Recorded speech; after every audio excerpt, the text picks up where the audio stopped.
네, 오늘 교회 늦으신 분들이 계신지 모르겠어요. 늦으신 분 아직 도착 못 하셨겠죠?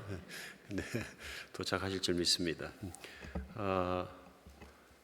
성도님 중에서 한 분이 저희 카톡을 글을 보내주셨어요. 이제 그분이 이제 보내신 글이 한번 나누면 좋겠다. 그래가지고 오늘 한번 읽어드리겠습니다. 오늘 말씀 시작하면서 뭐 이런 글이었습니다.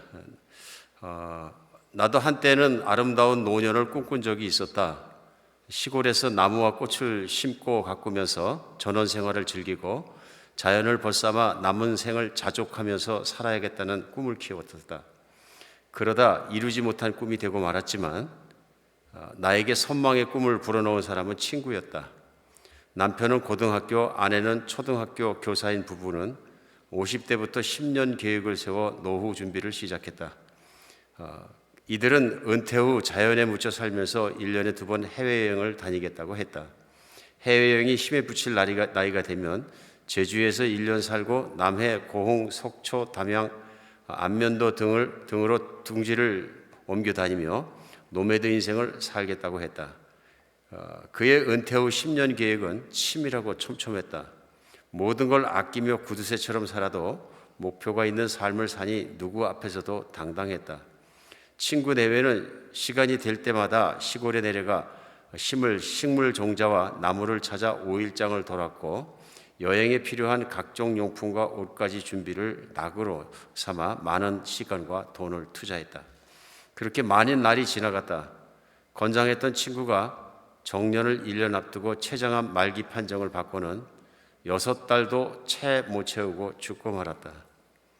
들판에 덜렁 혼자 남게 된 친구 아내가 안쓰럽고 무거운 현실에 가위 눌린 그녀의 삶이 안타까웠다. 원망과 분노, 슬픔이 몸을 탈진시키면서 우울증을 불렀고 사람을 피하는 대인기피증까지 생겼다. 외출을 멈춘 채 전화도 본인이 필요로 하는 것만 선별해 봤다가 그마저 전화를 꺼놓을 때가 많았다. 깔끔한 성품 탓에 반질반질 윤이 나던 집안 살림에 먼지가 앉고 정신이 사나울 정도로 집안이 헝클어졌는데도 치우거나 정리할 생각을 하지 않았다. 아들이 엄마 집을 정리해 주려고 내려왔다가 한숨만 말아 쉬었다. 방바닥에 널린 전원생활에 필요한 용품들, 구석구석 처박아 놓은 씨앗 봉지들, 열린 대형 여행용 가방엔 택이 그대로 달린 옷가지들이 정신이 사나웠다. 어떻게 정리 좀 할까 했던 아들도 적당한 선에서 손을 들고 말았다. 하나같이 두 분의 꿈이 차 있는 것들이었고 소망했던 것들이다. 나는 그 허망함을 보고 전원의 꿈을 접기로 했다. 미래를 담보하려다 오늘 망칠 것 같은 두려움이 들면서였다. 2년쯤 지나 아내와 함께 그녀의 집을 찾았다. 우리 내외와는 어울려 여행을 다닐 만큼 허물없이 지낸 사이였다. 그래서인지 가겠다고 할 때 타박하지 않았다. 만나보니 생각보다 표정이 밝았고 생활도 좋아 보였다. 그녀는 아내를 향해 가슴속 이야기를 털어놓았다. 오지 않는 미래를 쫓다가 오늘을 실패한 사람이 나입니다 하면서 오늘 맑았던 하늘이 내일은 비라는 사실을 모르고 살았다고 한다. 그러면서 형편이 도와주고 자유로울 때 하겠다고 미룬 일이 있다면 지금 시작하라고 권했다. 뭐 그런 내용입니다. 제 생각에는 우리가 살아가면서 많이 공감할 수 있는 내용들입니다. 내가 이제 나이 먹어서 뭐하고 살까, 은퇴하면 뭐하고 살까 많이 생각하니까 계획도 하고 또 그러면서 그러면 부부가 뭐 이렇게 하자 그래서 취미에 맞게 이제 그 은퇴 준비를 하고 살아간다는 평범한 내용입니다. 평범한 내용이면서도 어떤 면에서 설득력 있게 들리는 것이 뭐냐면 많은 분들이 고민하고 씨름하고 사실은 또 그걸 준비하고 그런 과정이 아닌가 싶습니다. 근데 결론은 뭐 모두 그렇지는 않겠습니다만 이분의 남편이 췌장암 걸려서 편찮으셨다. 그리고 돌아가시고 나니까 그것이 허무한 일이 되었다. 근데 그것을 위해서 악착같이 준비하고 다 준비해 왔는데 그래서 남는 것이 없더라. 그런 부인의 그 고백을 적었어요. 근데 글을 쓰신 분이 한 내용이 뭐냐면 자신도 그게 참 동경할 만한 일이고 그렇게 하고 싶어서 추진했었는데 그 모습을 보고 나서 자기는 이제 그만뒀다는 얘기거든요. 그래서 결론은 그겁니다. 내일을 하루도 알 수 없으니 오늘 그냥 다 이루려고 노력하고 즐기고 사면 됩니다 하는 내용이 본론이었던 것 같습니다. 이런 내용이 사실은 호소력이 있는 것 같지만 또 많은 사람들이 사는 인생이지만 우리 예수를 믿는 우리에게는 그렇게 크게 감동이 되지 않을 수도 있습니다. 그렇지 않습니까? 왜 그러냐 하면은 우리는 내일을 압니다. 그러니까 내일을 아는 사람, 무슨 일이 일어날지를 아는 사람이 오늘을 사는 것하고 내일을 전혀 모르는 사람이 오늘을 사는 것은 다를 수밖에 없습니다. 이분들이 결론이 뭐냐면 내일은 전혀 알 수 없는 것이니 결론은 갈 곳이 없습니다. 오늘 그냥 재밌게 살면 된다. 뭐 이런 찰나주의라고 할까요? 이런 어떤 그 쾌락주의라고 할까요? 헤도니즘이라고 할까요? 이런 그 생각 외에는 갈 길이 없습니다.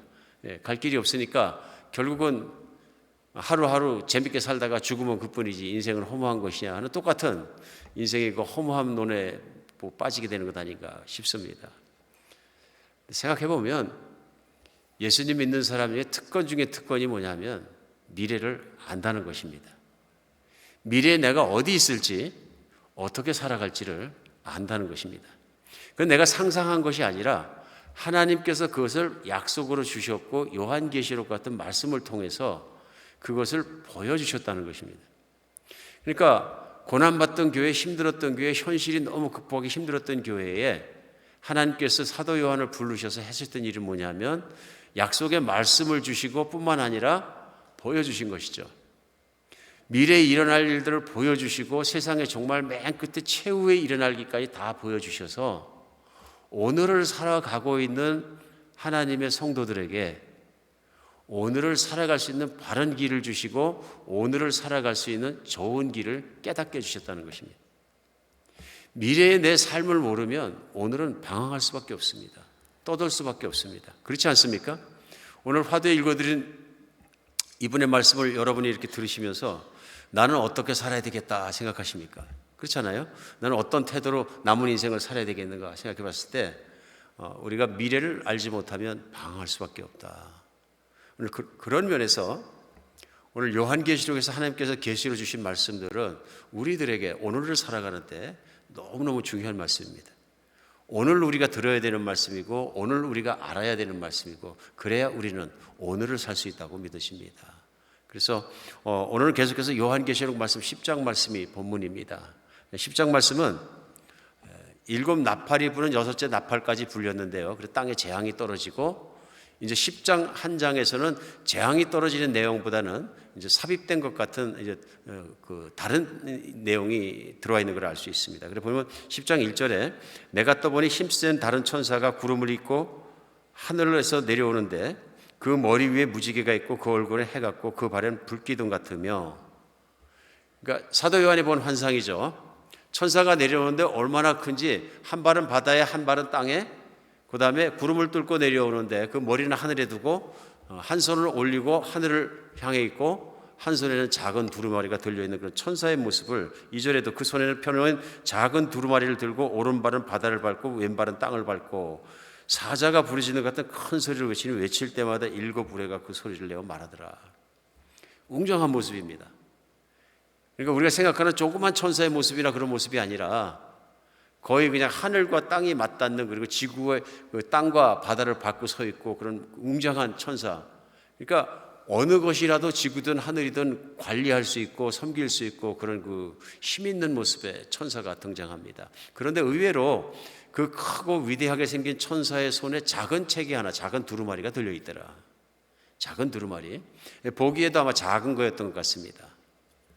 오늘 말씀은 계속되면서 그 5절에 보면 내가 본 바다와 땅을 밟고 서 있는 천사가 하늘을 향해 오른손을 들고, 6절에요 세세토록 살아계시니 곧 하늘과 그 가운데 있는 물건이며 땅과 그 가운데 있는 물건이며 바다와 그 가운데 있는 물건을 창조하신 이를 가리켜 맹세하여 이르되 지체하지 아니하리라. 7 천사가 소리내는 날 그의 나팔을 불려고 할 때 하나님의 그의 종 선지자들에게 전하신 복음과 같이 하나님의 그 비밀이 이루어지리라. 오늘 이 큰 천사가 선포하는 내용이 무엇이냐 하면 7째 나팔이 불어질 때에 하나님께서 그 종 선지자들을 통해서 미리 말씀하신 그것이 이 땅 가운데 다 이루어질 것이다. 그러니까 여기서 이 말씀 속에 우리가 이해할 수 있는 게 뭐냐면 그 종 선지자들, 그러니까 쉽게 생각하면 구약 성경입니다. 아직 신약 성경이 등장하지 않았을 테니까요. 구약 성경에 이미 예언된 것들, 그리고 선지자를 통해서 이미 예언된 것들을 하나님께서 다 이루실 것이다. 그런데 그것이 속히 일어날 것이다 하는 말씀을 천사를 통해서 선포하는 것을 볼 수 있습니다. 그러면서 그냥 선지자의 말씀이 아니라 종 선지자들을 전하신 복음과 같이 하는 말씀이 들어옵니다. 복음과 같이. 그러니까 이 땅에 부어지는 재앙의 모습을 일곱 인을 띄고 일곱 나팔을 불고 계속되는 과정에 오늘 삽입되어 있는 10장의 말씀은 하나님께서 이루실 최종적인 모습과 또 그것을 무엇을 통해서 이루시는가, 또 어떻게 통해 이루어지는가 하는 것을 오늘 설명하고 있습니다. 짧은 절이지만 이 절을 통해서 우리가 분명히 알 수 있는 것이 있습니다. 우선 하늘과 땅과 모든 존재하는 것의 주권은 하나님에게 있다. 하나님에게 있다. 그런데 그 하나님께서는 타락하고 타락한 이 땅을 구원하기 원하신다. 그래서 그 종 선지자들을 통해서 구원의 복음을 선포하게 하셨다. 그것이 무엇이냐면 성경인 거죠. 성경의 내용은 뭐냐면은 이 땅의 시작 창세기부터 시작해서 인간의 타락이 나오고 그 다음부터 계속 시작되는 말씀이 뭐냐면 하나님이 나서서 하시는 인간의 구원에 대한 말씀이 나옵니다. 이게 복음인 거죠. 굿뉴스 사실은. 그래서 인간이 구원되어서 하나님과 함께 영원히 사는 그 길을 인도하시는 것을 말씀하시는 겁니다. 그래서 이 땅 가운데에 실제로 이 복음의 내용대로 일이 일어난 것이 뭐냐면 예수님이 선지자의 선포대로 이 땅에 오셔서 십자가에 피 흘려 돌아가시고 누구든지 예수님을 믿기만 하면 과거의 죄가 용서받고 하나님이 정말 은혜 가운데 자녀로 살아간다 하는 것을 이 땅 가운데 다 펼치시고 알리시고 이루어 가시는 것이 하나님이시다. 그래서 이 땅 가운데 하나님 나라를 이루어 가시는데 그 나라를 이루어 가신 것이 무엇이냐면 바로 예수 그리스도께서 십자가에 죽으시고 3일 만에 부활하신 이 좋은 소식, 누구든지 믿기만 하면 하나님의 나라의 자녀로 동참할 수 있다는 이 굿뉴스, 좋은 소식을 이 땅 가운데 퍼져가게 하시는 것이라. 그래서 이 일이 완성될 때 오늘 말씀은요, 이 일이 완성될 날이 속히 올 것이다 하는 것을 다시 선포하는 걸 내용을 볼 수 있습니다. 오늘 사도 요한에게는 고무적인 말씀이죠. 그날이 속히 온다는 말씀이시구나. 그 다음에 복음은 전파되어야 되는구나 하는 것을 오늘 분명히 알고 믿었으리라고 생각이 듭니다. 오늘 그런데 이 말씀이 선포되면서 보면 그 말씀이 계속되면서 뭐라고 말씀하시면 8절에요. 하늘에서 나서 내게 들리던 음성이 또 내게 말하여 이르되 내가 가서 바다와 땅을 밟고 서 있는 천사의 손에 펴놓은 두루마리를 가지라. 근데 이 천사가 들고 있는 두루마리를 사도 요한에게 내가 가져라, 내 것이다 하시는 것이죠. 그래서 그 다음 절에 보면요, 내가 천사에게 나아가 작은 두루마리를 달라한즉 천사가 이르되 갖다 먹어버리라. 내 배에서는 쓰나 내 입에서는 꿀같이 달리라. 그래서 내가 천사에서 작은 두루마리를 갖다 먹어버리니 내 입에서는 꿀같이 다나 먹은 후에 내 배에서는 쓰게 되더라. 좀 어떻게 생각하면 참 묘한 말씀입니다. 그런데 생각해 보면 그 앞에 그 종들에게 선포한 선지자들에게 선포하신 그 복음의 내용을 그렇게 생각해 보면 그 천사의 손에 들려있던 것은 작은 책은 성경인 것을 알 수 있습니다. 말씀인 것을 알 수 있습니다. 복음을 담고 있는 말씀인 것을 알 수 있습니다. 오늘 그리고 사도 요한에게 하신 말씀은 뭐냐면 내가 이걸 갖다 먹어라 하신 겁니다. 실제로 그걸 받아서 먹었더니 입에는 굉장히 다른데 내 속에서는 쓰더라 하는 말씀이 나옵니다. 오늘 이 말씀 가운데 우리 참으로 생각해 볼 것이 있습니다. 그것이 무엇이냐면 성경이 먹으면 어떻게 다느냐. 그러니까 문자적으로 생각하면 이 성경을 먹으면 이 말씀을 먹으면 다냐 하는 것입니다. 그러나 우리는 압니다. 성경 안에서 늘 말씀하실 때 성경을 먹는다 하는 말씀을 하나님 말씀을 먹는다 하는 것을 말씀하십니다. 하나님 말씀을 먹는다. 신명기 8장 3절에 보면 이런 말씀이 나옵니다.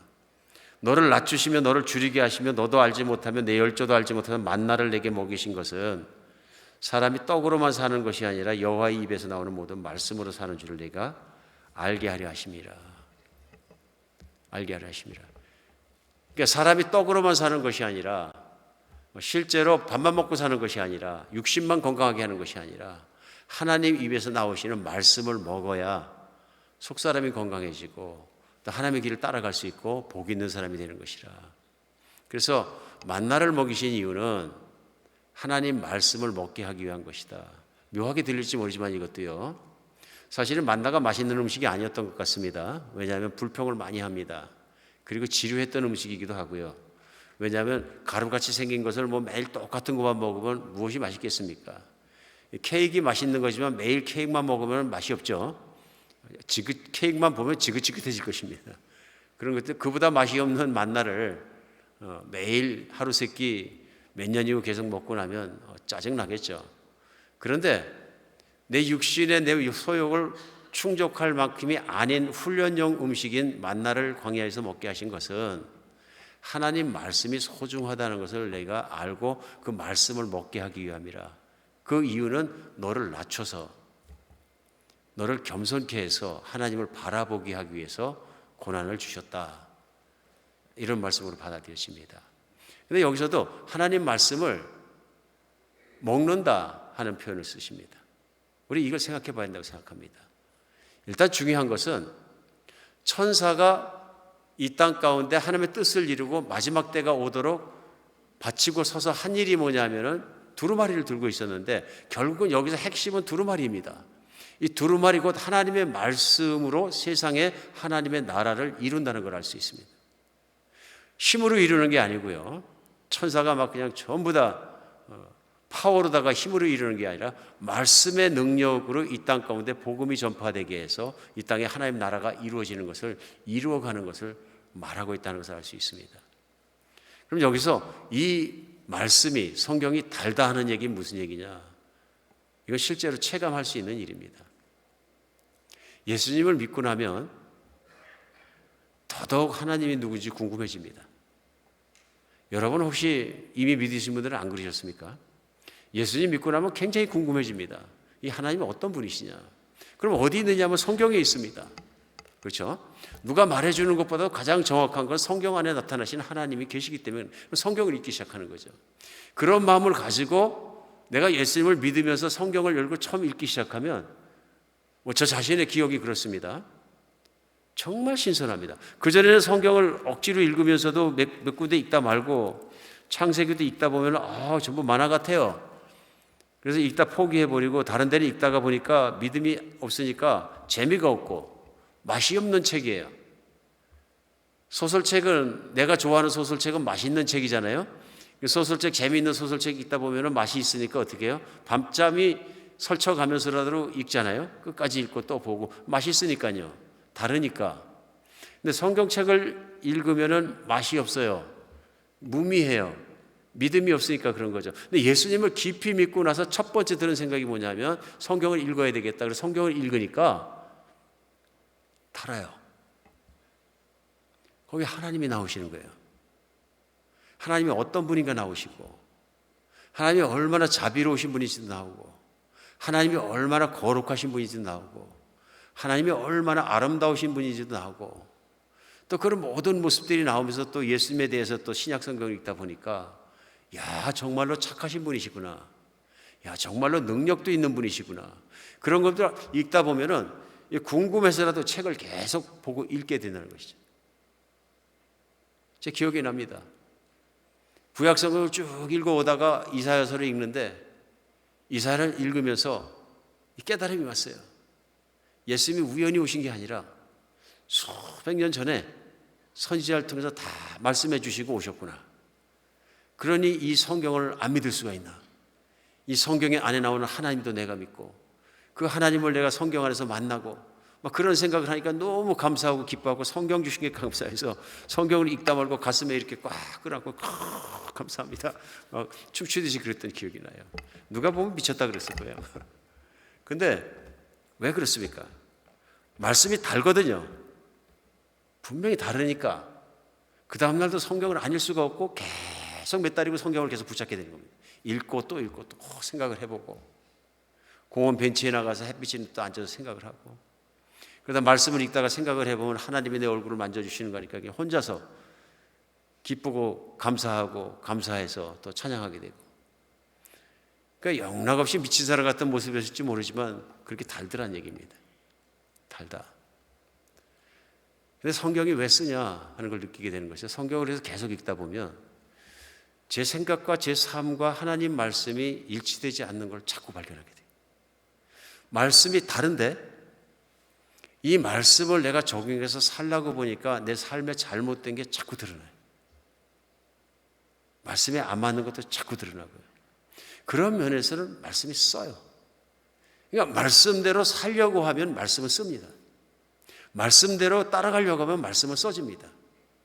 그러나 오늘 말씀에도 중요한 건 뭐냐면 이 말씀을 먹어버려라 얘기는 배 쓰더라도 이게 소화가 돼야 된다. 신체기관을 통해서 설명을 하셨으니까요. 오늘 다 소화기에 관한 것이거든요. 입으로 들어가고 위장으로 내려가고 배로 내려가고 이런 소화기에 관한 것인데, 말씀을 줘서 먹으라고 하셨을 때는 말씀을 그냥 읽고 좋은 것뿐만 아니라 말씀이 내 삶이 되게끔 소화시켜라. 근데 삶과 말씀을 일치시키는 것을 노력하면 노력해 볼수록 느껴지는 것이 있습니다. 내 속 안에 있는 속사람하고 말씀하고 부딪히는 것을 계속 발견합니다. 이 면에서 쓴 거죠.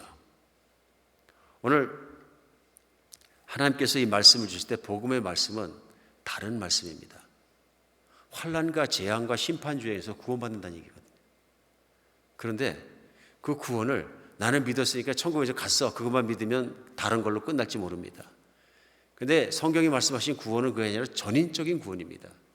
전인적인 구원이라는 것은 내가 이 땅 가운데 있는 삶과 내가 천국의 삶이 다른 것이 아니라 내 이 땅 가운데 있는 삶도 천국에 있는 삶처럼 하나님과 라인업이 되어야 되는 거죠.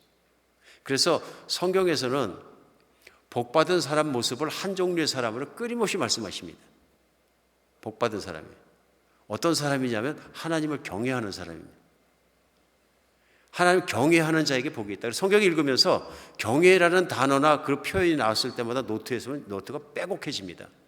그러니까 경외하면은 배고픈 사람이 없고요.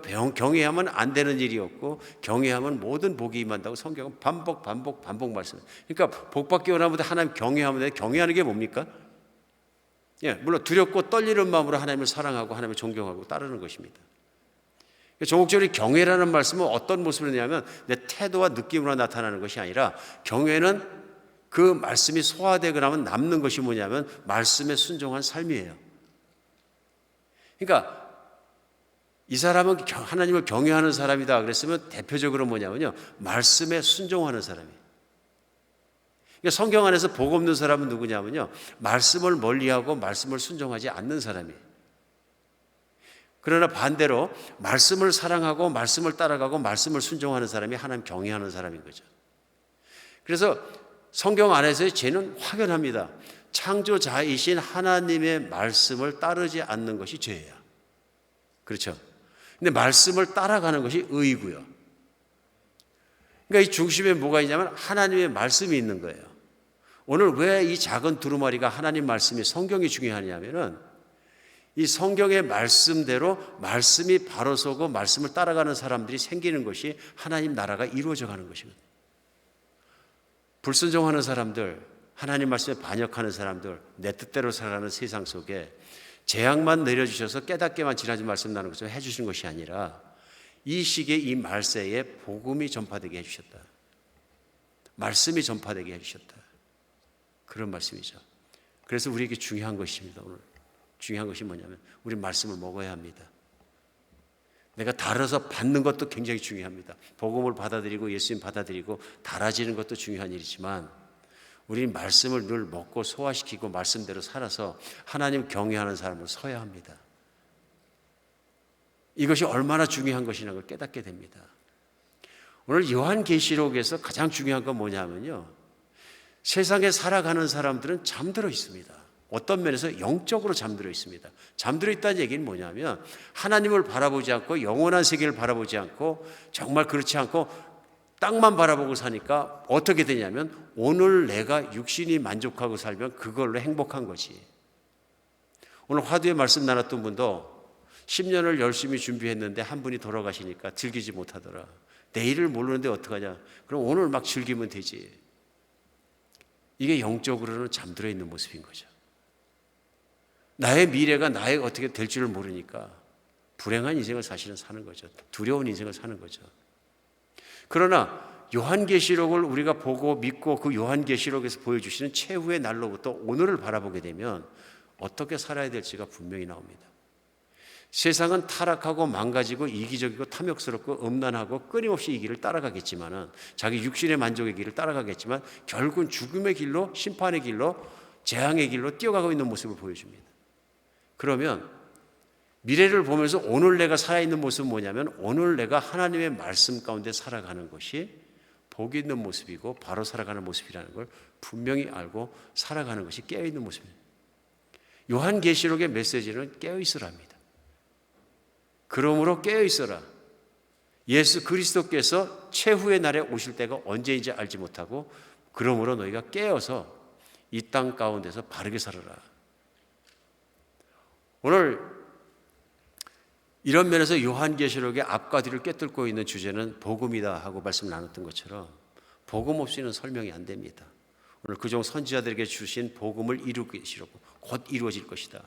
최후의 끝날이 올 것에 대해서 선포하고 그 말씀을 먹어버리라 하시는 것처럼 말씀이 그 중심에 있습니다. 그러므로 오늘 우리가 살아가면서 우리 인생의 중요한 것은 진리를 내 안을 채우고 말씀을 따라서 살아가는 일입니다. 그러니까 내가 깨어있느냐 안 깨어있느냐 지난주에는 우리 기도에 대해서 나눴습니다. 내가 기도하느냐 기도하지 않느냐가 깨어있느냐 깨어있는 것이 아니냐 하는 것을 금방 알 수 있는 오늘 말씀 속에 우리 알 수 있는 건 말씀입니다. 내가 말씀을 얼마나 사랑하는가, 내가 말씀에서 읽고 은혜 있고 말씀을 묵상하고 나간 게 언제인가 생각해 보면 압니다. 그렇죠? 내가 말씀을 정말로 마지막으로 정성 들여서 정말로 읽고 싶어 읽고 그 말씀 안에서 은혜를 받고 주님 안에 따라가고 한 것이 언젠가. 그것도 안 된다면 내가 말씀에 정말 설교를 듣고 설교 말씀 속에 깨달음이 와서 그 말씀 붙잡고 은혜를 붙잡고 하나님도 사랑하고 내가 살아간 게 언제인가 생각해 보시면 알 것 같습니다. 내가 말씀 안에서 얼마나 깨어있는가 하는 것이 내가 깨어있느냐 깨어있지 못한 기준이 된다는 것이죠. 반대로 세상에서 취해 살아가다 보면 말씀이 멀어집니다. 신앙생활이 식어질 때, 신앙생활이 잘못될 때 보면요 말씀이 멀어집니다. 그러니까 어느 분이 얘기하시는 것처럼 목사님 저는 성경책을 왔다 갔다 하는데 신발장 위에 놨다가 신발장에서 갖고 나오는데 이제 그것도 갖고 다니기 귀찮으니까 그냥 교회 오면 파워포인트 비춰주니까 그 화면에 비치는 거 그거 보니까 요즘 성경책 들고 다닐 필요도 없어서 너무 좋아요. 정 필요할 때 있으면 그냥 전화기로 잠깐 보면 되니까 요즘 아주 편리해졌어요. 신앙생활도 아주 편리해요. 제가 볼 때 편리해지신 게 아니라 이제 잠수하신 거거든요. 완전히 잠들었고 푹 빠져버리신 거예요. 세상에 빠져들어가면 말씀이 멀어집니다. 왜요? 말씀이 쓰거든요.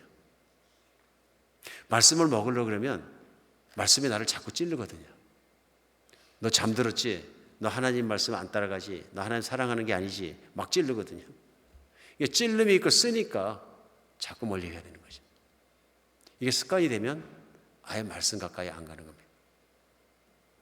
여러분과 제가 늘 말씀을 달게 먹고 쓴 것을 내가 소화시키며 하나님 정말로 말씀을 따라 사는 걸 기쁨으로 생각하고 그 길을 따라가는 여러분과 제가 됐으면 좋겠습니다. 말씀을 안 읽으셨으면 성경을 붙잡고 읽기 시작하십시오. 그러면 내 신앙이 회복됩니다. 말씀을 가까이 안 하니까 믿음이 없어져서 슬럼프에 빠지는 겁니다. 내가 신앙생활이 왜 이러지 그러는데 기도 생활과 말씀이 멀어졌기 때문에 슬럼프에 빠진 겁니다. 다른 방법으로 회복하려고 아무리 찾아도 살아날 길은 없습니다. 말씀을 부여잡으십시오. 그리고 읽으십시오. 그리고 생각하십시오. 말씀으로 돌아가십시오. 그러면 느낌도 따라 들어오고 다 따라 들어옵니다. 여러분 느낌은 위험한 거예요. 필요하지만 감성에만 의지하면 감성으로 받은 은혜는 3일 가기 어려워요. 많이 가야 2주간 가요. 그때는 하늘에도 다 받쳐 올릴 것 같지만은 결국 감성은 가라앉습니다. 우리 선교단체 중에서 젊은이들을 많이 일으키는 뜨거운 사역을 하는 선교단체가 있어요. 그 선교단체 그러니까 리더세요. 그런 한국분 선교사님이 자녀를 잘 키우셨어요. 딸들을 낳아서. 그래서 예전에도 같이 드릴 일이 있어 같이 월십을 하고 예배를 드릴 때 보면 우리 젊은이들 월십하는데 인도하시고 그러는데 그 딸들 둘도 엄청 헌신돼가지고 손 들고 찬양하고 눈물 들고 흘리고 기도하고 정말 뜨거워 보였어요. 그래서 참 그거 보면서 자식 잘 키워서 참 부럽다 하는 생각을 했었거든요. 근데 언젠가 한번 만나서 식사를 하는데 이 선교사님 그러시는 거예요. 우리 뉴욕 살았었는데 그때 우리 둘째 딸이 이제 고등학교 들어갔는데 말을 안 들어요. 무슨 말씀이 있어요? 그 착한 애가 그랬더니 그래서 착하다고 생각을 했는데 얘가 보니까 담배도 피고 학교 애들하고 몰려다니면서 이상한 짓 하기 시작하는 것 같아요. 그러더니 신앙생활이 갑자기 식어버렸어요. 애가 이상해졌어요. 그러는 거예요. 그러면서 정말로 할 수 없어가지고 제가 최후의 방법을 썼습니다. 이게 뭡니까? 그래서 결단을 내려라 그랬어요. 내가 집을 나가든지 나하고 같이 내 명령에 순종을 하든지. 그때 고민하다가 뭔 얘기인지 들어보고 순종할 만하면 순종하겠다 그러더래요. 그러면 네가 하루에 1시간씩 나하고 같이 성경 공부를 하든지 아니면은 집을 나가든지 둘 중에 하나 해라. 성경 공부 하겠습니다. 아침에 새벽에 깨워가지고 학교 가기 전에 앉혀놓고 이사야부터 시작해갖고서는 선지서부터 시작해갖고 그 선지서 말씀이 전부 찔리는 말씀들이거든요. 사실은 말씀을 시작해갖고 1시간씩 성경을 나누고 공부하고 묵상하고 그 시간을 가졌대요. 그 말씀이 뭐냐면요, 몇 개월 지나니까 애가 조금씩 달라지기 시작하더라. 그러더니 6개월 이상 지나니까 제자리 돌아오더라. 신앙의 뜨거운 자리에 돌아오고 말씀에 순종하기 시작하고 자기가 묵상한 것을 자기가 나누기 시작하고 깊이 들어가기 시작하더라. 자녀 키울 때 말씀에 붙잡히게 키우면 성공한 겁니다. 어떤 모습이라도 겉모습만 보고 판단하지 마십시오. 신앙생활 말씀에 붙잡히지 않으면 실패합니다. 오늘 막 감성이 뜨거워서 하나님께 막 감동하고 그랬다가도 금방 식어버려요. 세상이 얼마나 무섭게 애들을 막 쓸고 지나가는지요. 막 피어 프레셔도 있고 친구들이 어떻게 생각하는 거 따라가려고 그러다 보니까 막 끌려 들어갑니다. 우리 하나님 묵상하는 말씀 가운데 사는 사람으로 세울 수 있도록 키워야 된다고 믿습니다. 뿐만 아니라 우리의 신앙생활도 말씀에 붙잡히지 않으면 안 됩니다. 말씀을 잡아야 합니다. 말씀을 읽어야 됩니다. 말씀을 묵상해야 됩니다. 교회에서는 너무너무 적은 거 말씀을 나누는 거예요. 하루에 한 장씩 챕터씩 읽읍시다. 나 갈증이 있고 슬럼프에 빠져 너무 힘들다. 그럼 제가 한 가지 권해드릴 게 있어요. 휴가를 내셔서 아무 일도 하지 마시고 식사하는 시간 빼놓고요. 금식하라고 안 할 테니까요. 성경만 읽어보세요. 일주일을 주야로 열심히 읽으시면 성경 한 권을 다 읽습니다. 그러고 나서도 성령 충만 안 되거든 저한테 제 앞에 와서 따지세요. 정말입니다. 나 정말 갈급해 죽겠다 하나님. 그러면 그렇게 하십시오. 내 안에 말씀이 빈 겁니다 지금. 말씀은 진리 있고 말씀은 운동력이 있고 말씀은 생명력이 있고 말씀은 살아 있습니다. 진리이기 때문에요. 천지는 다 없어질지라도 예수님 말씀입니다. 내 말은 없어지지 아니하리니. 정말 수지 맞는 거예요. 붙잡을 걸 잡은 거예요. 오늘 두 번째는 뭐냐면요. 맨 마지막 절의 10장에 보면은 그가 내게 말하기를 내가 많은 백성과 나라와 방언과 임근에게 대해서 예언하여 하리라. 말씀을 먹은 것뿐만 아니라 말씀을 먹었으면 복음이 그 안에 있잖아요. 그러니까 내가 가서 예언자가 되어서 예언은 뭐냐면 하나님께서 하신 복음의 내용을 선포하는 것이 예언입니다. 왜 예언이냐? 믿으면 살고 믿지 않으면 영원히 죽고 처벌받을 것입니다. 형을 받을 것입니다. 이 예언을 하라 하고 말씀하셨을 때 사도 요한은 나이가 많이 먹었습니다. 우리 반모섬에 갇혀 있을 때 이제는 아무것도 못하고 노예 생활하고 있는데 얼마나 힘이 빠졌겠습니까? 나이는 100살 가까이 된 것 같은데 그럼 여기가 내 인생의 끝인가? 사역도 끝이고 인생의 끝인가 생각하기가 얼마나 쉽습니까? 오늘 나이 먹은 노 사도에게 하나님께서 불러서 하신 말씀은 내가 말씀을 전파하라 그러시는 거예요. 먹은 말씀을 전파하라. 사람은 다른 것으로 힘나지 않습니다. 하나님께서 나이가 먹고 100살이 먹어서 너는 지금부터 내 일을 하라 사명을 주시면 힘납니다. 믿으십니까? 믿는 사람에게는 그것보다 중요한 것이 없습니다. 하나님이 말씀해 주시고 소명을 주시고 인생의 갈 길과 할 일을 쥐어주시는 거예요. 우리가 살아가면서 오늘을 살아갈 때 사명 없는 인생, 하나님 말씀 없는 인생 살면 어떻게 살아도 허무합니다. 시골 가서 예쁘게 전원주택 짓고 살아도 허무하고요. 해변가에 가서 강변을 좋아하고 해변을 좋아하시고 물을 좋아하셔갖고 예쁘게 살고 매일 회 먹고 낚시질하고 사셔도 후회합니다. 내가 지금 유럽에 진짜 이쁘게 산 건 선진국 어디 정말 아름다운 동네가 있어서 거기에 은퇴하셔서 이쁘게 색칠해놓고 한 집에 가셔도 후회합니다. 여전히 그 동네는 남의 동네거든요. 난 손님일 뿐이고. 사명 없으면 내가 할 일을 바로 알지 못하면 존재가 갈 길을 모르면 후회합니다. 하나님은 우리에게 오늘을 살아갈 이유를 분명히 주십니다. 하나님을 기뻐하며 즐기고 하나님을 찬양하면서 그 복음을 전하기 위해서 다 부르셨습니다. 오늘 10장 11절은 사도 요한만 부르신 것이 아닙니다. 왜냐하면 오늘 선지자에게 선포한 말씀을 보면 요엘 선지자에게 미리 선포하실 때 요엘 2장에서는 내가 말세의 모든 육체에 성령을 부어주시겠다. 내 영을 부어주시겠다면 세상의 끝날에는 내가 성령을 부어주시겠다. 세상의 끝날 말세가 언제인지를 우리 나누는 요한계시록 처음 시작할 때 말씀에 언제라 그랬습니까? 말세의 시작은 예수 그리스도 십자가에 고난받으시고 부활하시고 승천하실 때부터 말세는 시작된 거예요. 예수님이 돌아오시면 말세가 끝나는 것입니다. 최후의 날이에요. 이 기간에 살아가는 사람들은 다 말세인데요. 그러니까 성경이 말씀하시는 내가 말세의 내용을 모든 육체에 부어주리니 하는 말씀이 성경 사도행전 2장에 일어납니다. 그리고 모든 육체에 부어주시는 성령의 부어주심을 사도들이 체험하게 됩니다.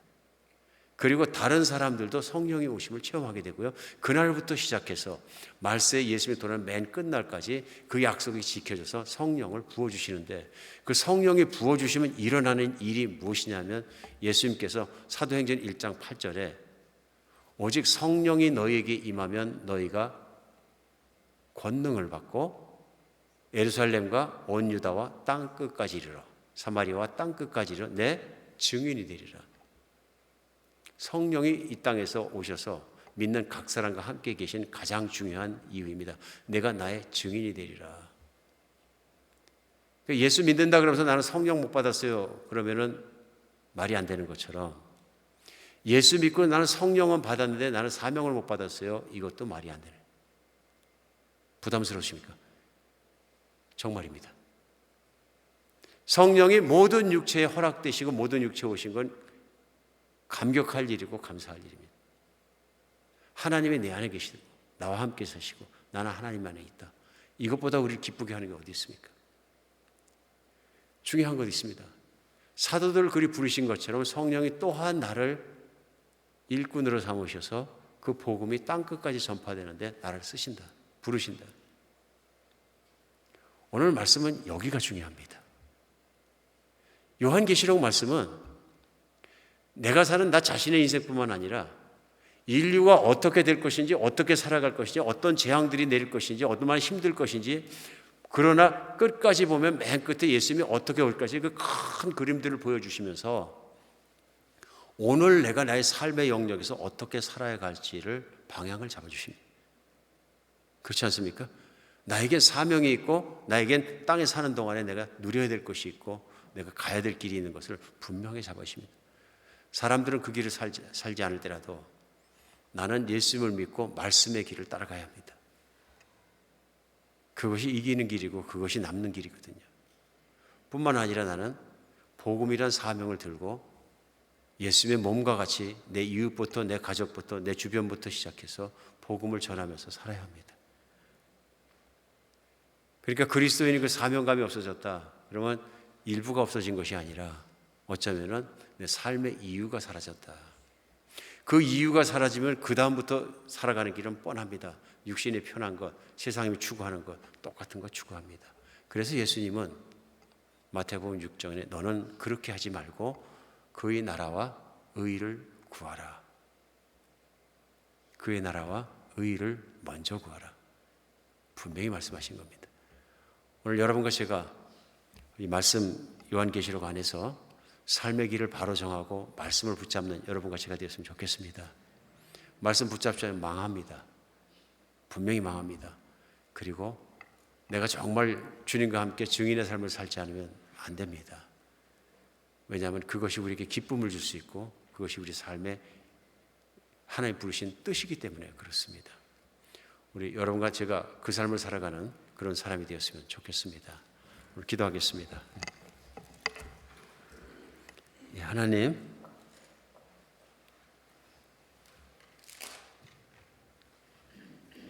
가만히 있으면 가만히 있으시는 것이 아니라 세상으로 끌려 들어가는 것을 발견하게 됩니다. 주님 말씀하신 대로 그리 살다 보니까 방탕하고 술 취하고 생활의 염려로 무뎌지고 정말 잠들어 버린 사람처럼 영적으로는 살아가는 우리 자신이 되는 모습을 종종 발견합니다. 하나님, 이 시간 주님께서 말씀으로 깨워주시어서 성령이 내 안에 오시고 나를 일깨우시는 것처럼 이제는 그 말씀 붙잡고 살게 하여 주시옵소서. 이 세상의 길을 비진리를 따라가지 않도록 하나님 말씀을 사랑하고 붙들고 죽기까지 따라가게 하여 주시옵소서. 하나님뿐만 아니라 그 말씀 전에 그 복음을 전하여서 생명 돌아오는 길에 쓰임받고 서서 늘 살아가서 다른 어떤 것보다도 전도하며 생명 돌아오며 주님의 나라가 일어나서 가장 기뻐하며 추구하며 살게 하여 주시옵소서. 우리 주 예수 그리스도 이름으로 기도합니다.